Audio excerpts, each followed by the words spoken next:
Pulsar tubeless tire puncture repair. Tools needed. Tubeless tire puncture repair kit. Toolkit parts identification. Tool A. Tool B. Rubber strips or sticky worms. A plier. Cutter knife. Foot pump. Procedure.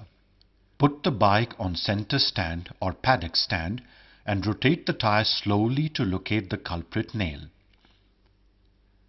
Once you have located the nail that caused the puncture, mark that area with the help of a chalk or something else, and if working on the rear wheel, put the bike in gear so that it doesn't rotate anymore.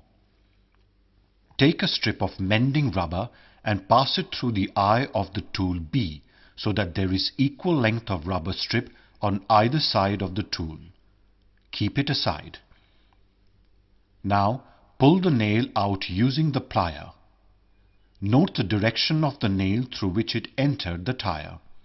Take tool A from the kit and push it inside the tire in the same direction the culprit nail went in.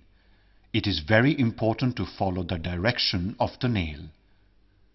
Push the tool 2/3 of its length inside the tire and rotate it clockwise 3 to 4 turns. This will smoothen the tire walls and make the hole large enough to accommodate the rubber strip. Now take tool A out and immediately push tool B with the rubber strip or sticky worm through the hole made by tool A, again following the direction of the nail. You might have to push a little harder here to push the sticky worm inside. Once 2/3 of the rubber strip is inside the tire, press the rubber strip with your fingers and pull the tool B out.